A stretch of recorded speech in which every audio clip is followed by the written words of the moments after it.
Hi. Yuffie says hi too. Hello. How are you? No one attack the dark ball. What's up, everybody? I hope you are doing well. If we haven't already met, my name is Bailey. Nice to meet you. I'm a collector of many things, and today you are going to find out about my newest obsession because today we are talking about Vocaloid, specifically Hatsune Miku. Let's go! Hatsune Miku. You know her, you love her, or you have no idea what she is, and you're like, what the heck is a Vocaloid? Let's do a brief history of what Hatsune Miku is and what Vocaloid is.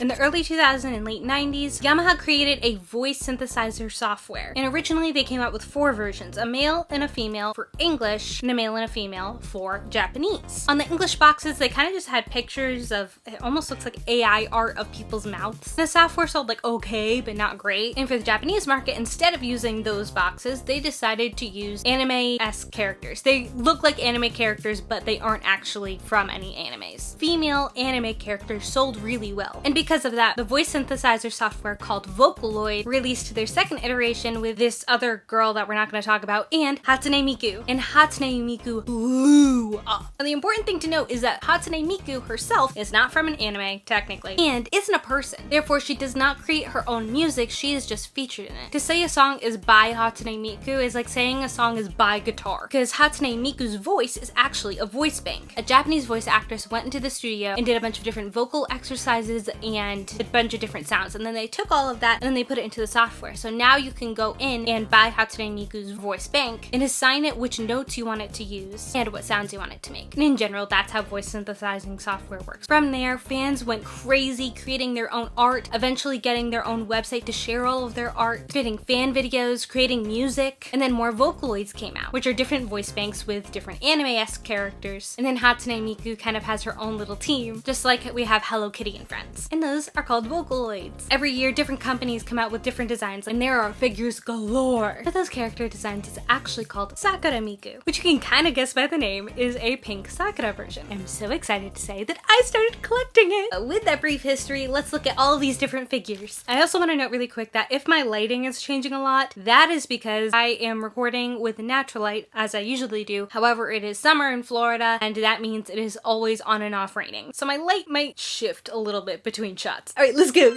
First up, we have our prize figure by Taito. If you don't know what a prize figure is, it's quite literally what it sounds like. In Japan, and becoming more popular in the US, there are a bunch of different kinds of crane games where you can win cool figures like this, which require a lot more skill than you think. This one here is Sakura Miku, obviously. These photos don't always look like what you get.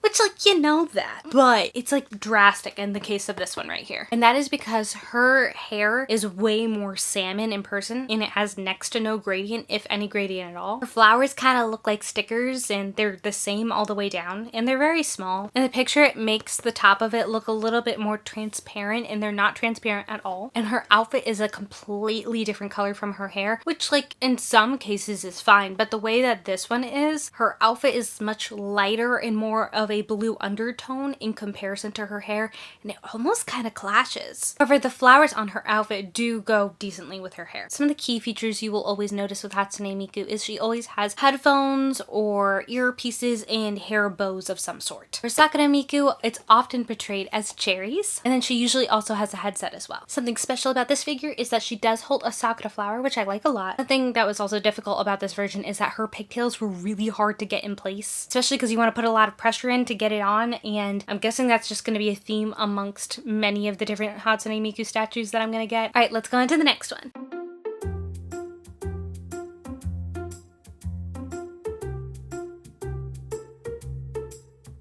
Next up, we have a Noodle Stopper figure, and I really like this figure so much. This is probably either my first or second place. I can't decide. Also, it started raining outside. One of the reasons why I like this one a lot is it comes in a bunch of different versions. You can't change the faceplate. However, this one is smiling, and I'm happy they created a version with her smiling because I don't always want them smiling, but this one is just so adorable. Her coloring is by far so much better than the prize Hatsune Miku. Her hair is absolutely gorgeous. I will say be careful helpful though for two different reasons. The first is, unlike my other noodle stopper that I have of Your Forger, her legs kick back a lot, and because of that it makes it so she might not sit completely flat against whatever surface that you're putting her on. And that's the first thing. The second thing is that she does have multiple different hair pieces, so make sure that they're all kind of looped where they're supposed to be, otherwise she won't sit flat. I didn't really feel comfortable leaving her on the edge of my bookshelves, unlike my Your Forger, because she does have a lot more pieces that would break if she fell. So I ended up putting her on one of my little display mini shelves that I usually use to rise things up on my displays, and it worked out pretty well. All right, let's move on to the next one. Next up, we have this figure here by Sega. It is 2023 Sakura Miku by Luminasta. I don't know if that's a specific figure artist or not, or brand, but this one was only $4 more than the prize figure, but oh my gosh, does that $4 make a difference? I got both of them off of Entertainment Earth. However, this one is no longer available. So if I see it anywhere else, I'll let you know. If not, I'm going to put my Mercari down below. If you join using that link, you do get, I think it's $10 off unless they changed it, your first order, or you might be able to choose what order you apply that to. I also think I get $10, so that's dope. I can use it to keep buying more figures. Okay, the rain has gotten really bad, but I need to record now. So hopefully I moved you away from the window and the sound is better. But this one is the contender for the favorite figure out of all the ones we bought today. Her colors are amazing in person. For some reason, all of her images that I found online make her look like she has really purplish flowers and really light purplish hair in comparison to other colorways of Sakura Miku, but in person that couldn't be more false. Her colors are fantastic. From her clothes to her hair to her eyes, they're literally perfect. Everything has the same undertone and goes together so well. Her hair has such a beautiful gradient. Her flowers are the perfect shade of pink. Her cherries are also very pretty. And instead of boots on this one, they actually give her thigh highs and loafers. For something you don't see on any of the other art is that on her bottom foot, they gave her like extra white. If you're not searching for it, you're not going to see it, especially because it has a very interesting base stand. The base stand goes well with the EDM vibe, where it is Sakura, but it kind of Sakuras into like different spikes. It gives Kuromi.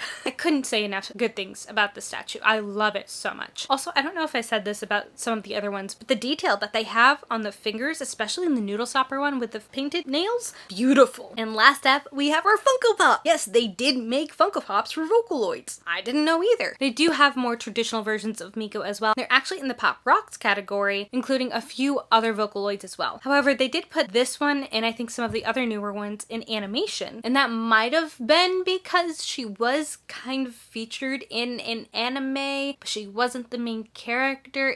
It's kind of complicated. That and her character, I guess, as a whole is animated a lot, so whatever. Both work. Her coloring is very interesting because in no way do I think it is bad, and I do think other things came out the wrong color. And the best way I can describe this is if you have any of the Zoro Funko Pops, you kind of can tell when his skin isn't like the right color for his hair. Her hair just feels like a little bit too light on the top of the gradient compared to her skin, and it made her skin kind of look like muddy. It's kind of hard to explain, but it doesn't look like that as much in person as it does in the recording. That's actually why I had to record with my camera for all of these figures, because normally I do it on my phone because it's faster and the quality is almost equal and the stabilization is way better.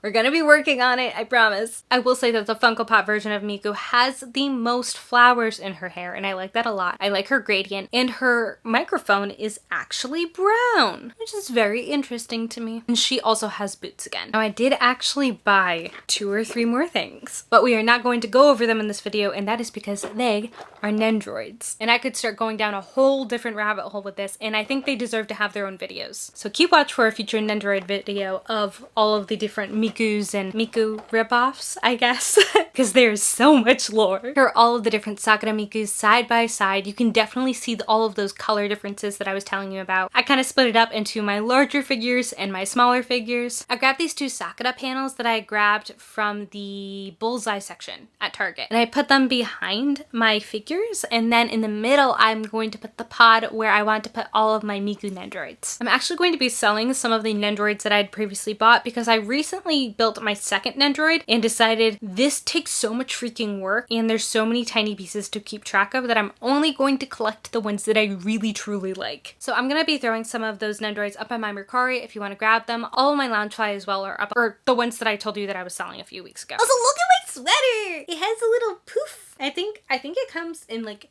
navy and pink too, like separate colors, not together. So I think I might grab those too. I don't know. I just... Alright, that is it for today's video. We're awesome, and always remember that you are loved, you are valued, and you are enough. Bye!